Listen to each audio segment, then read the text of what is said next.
Make the strings louder.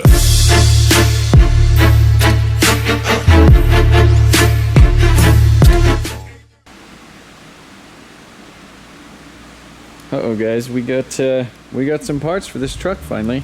So yeah, as you guys know, I was waiting on the downpipe to basically button everything up, and it kind of worked out pretty well that I was still kind of waiting on these things to show up. So this is some stuff from No Limit Fabrication, or No Limit Diesel. They have a website, but this is their own in-house EGR delete, and this is the one with the coolant crossover. So it actually like recirculates the coolant instead of a lot of the EGRs. They just deadhead it, which this is pretty much the same thing right here, and then they just add this little extra spacer plate on top of it. So I got that from them. This is also an SCT programmer, and this is a with the Tyrant diesel tunes on them, and this is tuned for the 15 turbo and fuel system, and this is also a No Limit Fabrication intake. I've read a lot of reviews, and this seems to be about everybody's favorite so far. And it's got this ginormous filter, and you know, this is the little thing that kind of, I'm not sure if it's this one that goes on that end, but has a thing for the mass airflow sensor, has this nice little mounting bracket, and I have all the stuff over there. They also sell this H&S Motorsports. This is a intercooler pipe upgrade kit, and this basically replaces the throttle body, and I'll show you that in a second. And I also got a 5-inch Flow Pro basically straight pipe exhaust. And the other thing that I do have on the way, or that I'm basically waiting for, right now it's like 7 p.m. and UPS seems like they've been delivering at my house around 8:30. So there is a MBRP 4-inch stainless steel downpipe that is showing up at my house. So while I'm waiting for that, I'm gonna go ahead and get started on installing this whole EGR delete. And yeah, I can't really get to the downpipe while it's in the cab like this. So I'm gonna go ahead and raise this cab back up. But this thing right here, you can see that throttle body. This is basically goes right here, and it deletes. There's like a little electronic thing. Where's it at? I could show you on this. Oh, it's buried under there. Nope, it's right there. So that's an electronic thing. It's basically something that they do with the EGR, and it like closes and creates a vacuum, and then it basically just sucks in a bunch of soot. But since I'm deleting all of that stuff, I'm going to put this on there. And one of the other reasons why you replace this, let me find it. So this is the throttle body, and as you guys know, the Fords, they use all these random quick connect things, and this is basically the intercooler pipe right there that goes to the little side mount water to air intercooler. But anyhow, so this is just plastic, and it has a little O-ring in there sealing everything, but it's pretty thin, and I don't know. I was reading a lot of stuff online that people have issues with these things. Sometimes, you know, around 100,000 miles or so, they just basically crack and break and pop on the side of the road, and then you have no boost. So H&S, they came up with this thing. It basically deletes that, and it runs a full silicone pipe all the way to the intercooler. And the intercooler will be back over here once I put everything back together. So I'm gonna go ahead and basically disconnect a few minor things. All I have connected right now is these body harnesses right there. So I just have to disconnect those. The fuel lines could stay on there.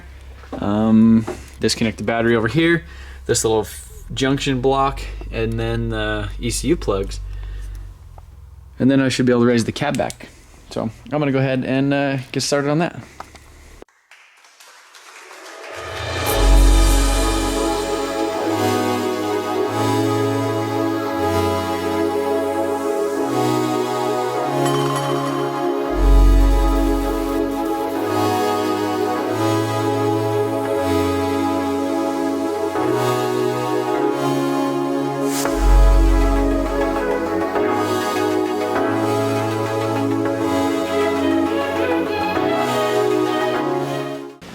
Okay, so with the cab taken off of this, I mean, literally almost 5 minutes just to do this stuff, which was super simple. Basically, you just pop off that EGR pipe, well, like the exhaust flanges that hook up to that big monstrous thing, take out all the little bolts. I actually had I had to put a little spacer in here to, you know, for the EBP sensor or whatever. But yeah, so as you can see, it basically kind of transformed this whole side of the motor. You can't see that ugly big ginormous EGR cooler over there anymore, and makes it super simple with this.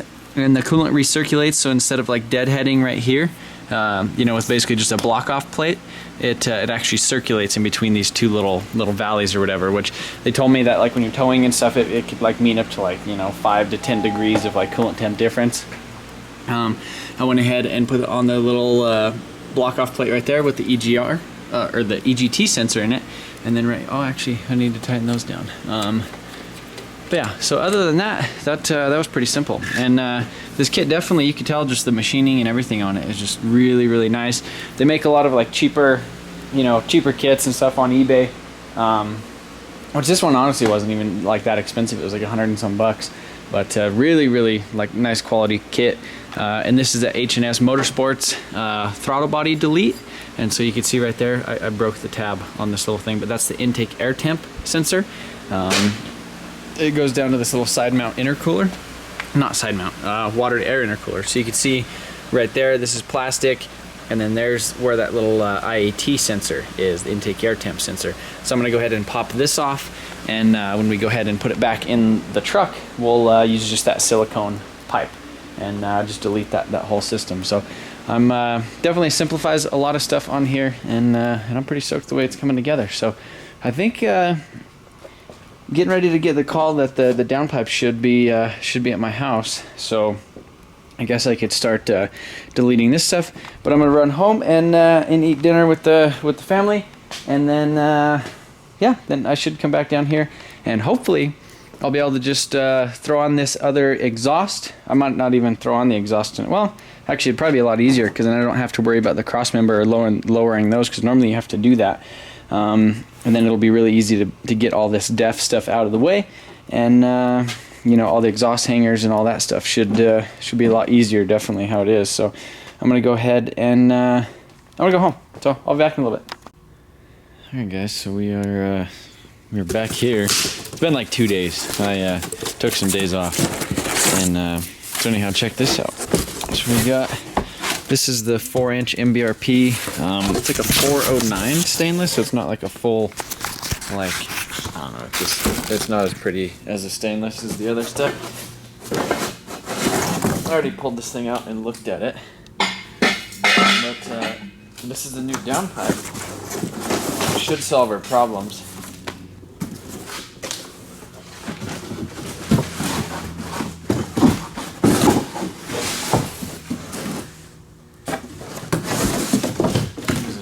So yeah, check that out. We got that. We got a clamp. We got this thing, and that just slides in there. All right, looks good. Put it on.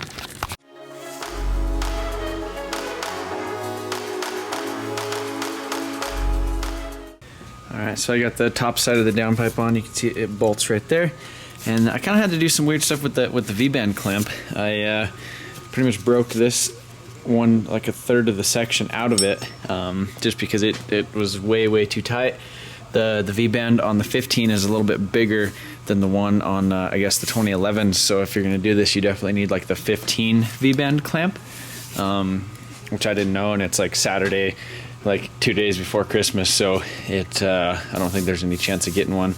So I kind of expanded these things, because it's kind of like a really, I don't know, the other one's just wider, like the V-band. So that's why I was able to kind of make this other one work. So it basically just has the one on the top and the bottom, and then the back one is kind of strapped around.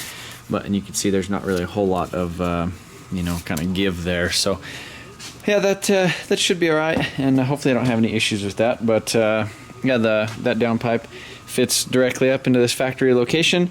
So I'm gonna go ahead and start deleting all of this crap. So pretty much I'm gonna start by just unplugging all the sensors, disconnect this little DEF fluid injector, and then yeah, pull it off, and then throw on the 5-inch straight pipe.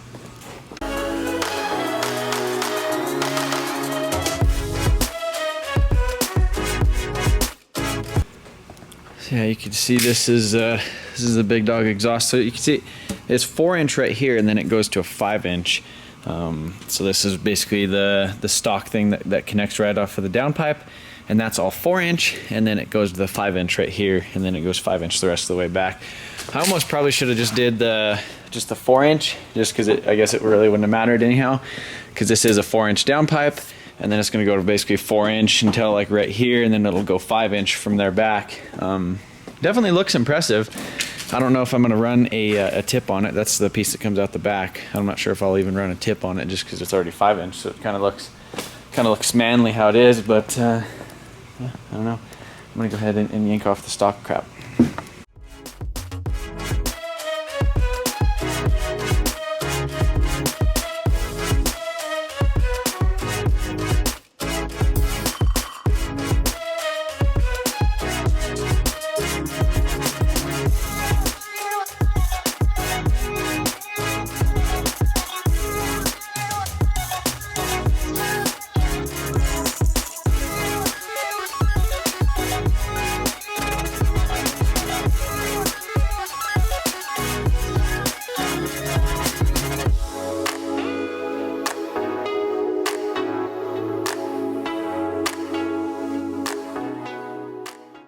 Alright guys, so there we are. We got the full exhaust all bolted on. As you can see, it goes from 4-inch to 5-inch right there, and then goes all the way back. But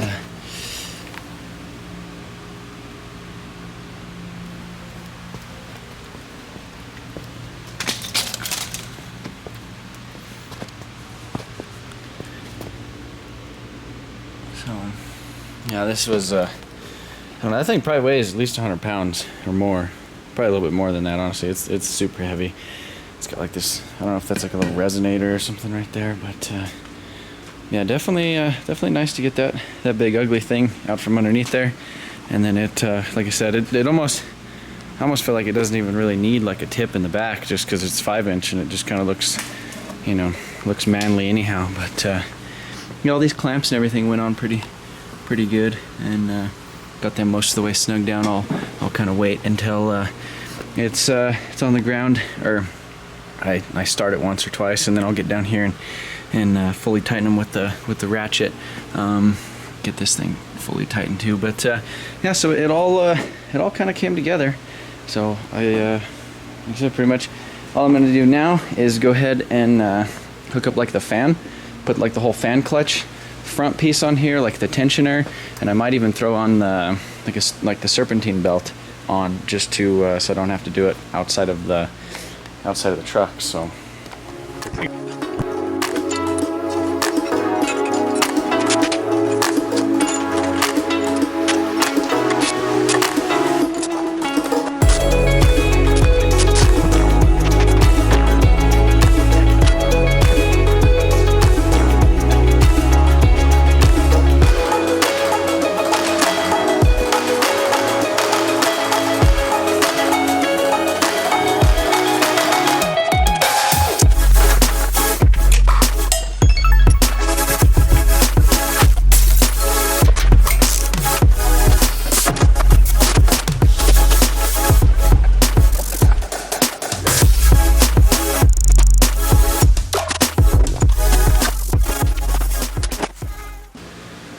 alright guys, well I kind of got ahead of myself and went ahead and just pretty much went crazy and got everything hooked up.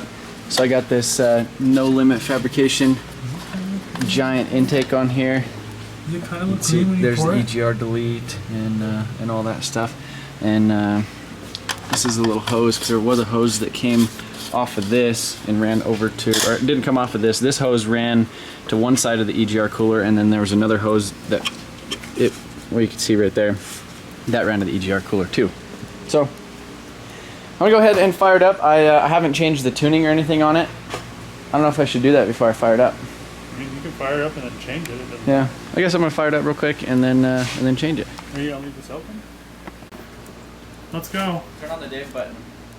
I don't need it, because I'm not eating anything.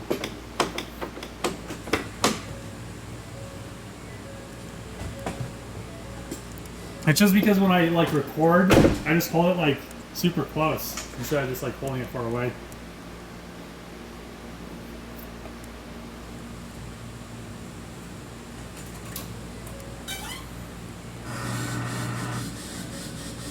What's that noise?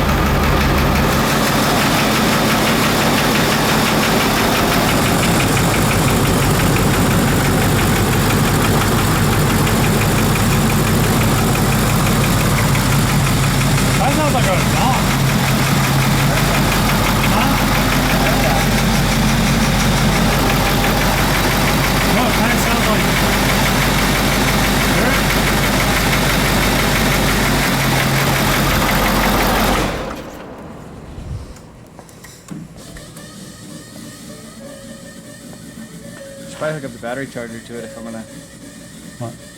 like do this tuning shit. Dude, what the fuck's that noise? Is that the DEF? Yeah, well, that was weird. They like blew a bunch of stuff around too. Maybe it was dust, dirt or something. Alright, so I got the tuner and everything all plugged in. The tune on it, everything updated. Cooling system filled and bled. And I think it's time for a rip. So the test drive actually, well, it didn't go so well. It actually didn't even, there was no test drive to speak of. So basically, I backed out and it had some codes, you know, then I read the codes real quick and it showed one for like the fuel volume thing, like short circuit. And I was like, okay, well that's kind of weird. But then I remember that there was one plug that wasn't plugged in and it was the fuel volume circuit thing. So I went ahead and I got underneath I turned it off. It was idling. I turned it off. I didn't have the mass airflow sensor plugged in either. So I turned that stuff off or whatever. I turned the truck off. I got outside. I plugged in the fuel volume thing, plugged in the mass airflow sensor, hopped back in the truck, and just would not start. I mean, literally, it's like 20-some degrees outside, just freezing cold. Does not start. And all it does now is you just hear this stupid fuel pump. And I don't know why it's doing that now. It just, all it does is make noise. And it says reduce engine power. It doesn't have any codes. And I've tried unplugging the mass airflow sensor and that fuel volume thing, both without any, like, you know, anything good coming out of it, or it trying to start or doing anything. I mean, you could feel like this yellow, like, tipped hose right there. You could feel that thing just like pulsating and feeling like just absolute crap. Yeah, I don't know. I don't have any clue as to what it's doing or why it's doing that. It's just angry, I guess. But I don't know. So I'm plugging in the big scanner to it to even see if it has fuel pressure or like what the situation is. Because like right now, let's do this again. This is gonna be like the 10th time, 20th time probably, cycling this fuel thing, and it won't quit making that noise, and it will not start.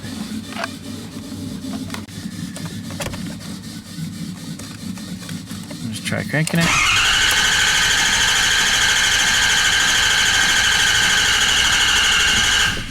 Nothing. Just absolutely nothing. And you come over here on this little SCT guy, you go read codes. No codes found. Exit. I don't know. Absolutely, like, no clue why it's doing this. Because it should still... I don't know, I felt like it wasn't doing that, but I don't know where it would, like, randomly get air in the system now. Maybe I'd need to, like, disconnect it and, like, replug it in or something. So I think I found my issue, which is fuel rail pressure. So you can see the fuel rail pressure desired is 4,300, commanded fuel rail pressure, and you can see it's at 145. I'll go ahead and crank it. Uh-oh. Battery's dead. Batteries are getting dead. They're getting pissed. But anyhow, it basically wasn't cranking, or it wasn't like increasing the fuel pressure. So it's either like the IPR or the fuel pressure, like the high pressure fuel pump went bad. Or I have absolutely no clue like what it's doing or why it's doing that, because it was, the other thing is the fuel volume control circuit or whatever. I don't know, like I plugged it in and then it said there was a short in it, in like on this thing. So it won't start. And it just doesn't have the common rail, like high pressure to, I don't know. It's weird, unless there's like a short in the wiring or something.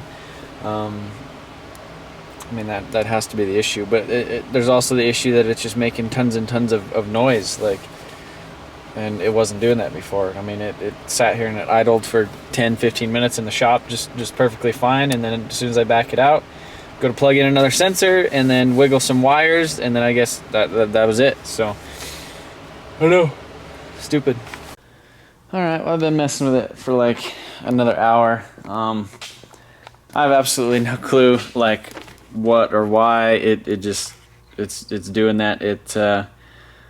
I don't know. It's either something like shorted.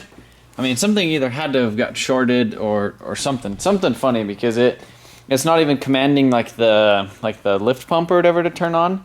I mean, it turns on for just a smidge of a second as soon as you turn the key, and then if you like disconnect the batteries and wait for a while, and then like, you know, put the tuner like all the way back to stock, and then, you know, it'll do it like 3 or 4 times, and then I don't know, it's stupid. But I'm having kind of frustrated with it, you know. It sat here in the shop and idled perfectly for like 10 minutes or so, backed it outside, all the coolant and everything was topped off, and then just had those, you know, those 2 codes, and I was like, oh shit, you know, like let me plug in that thing real quick.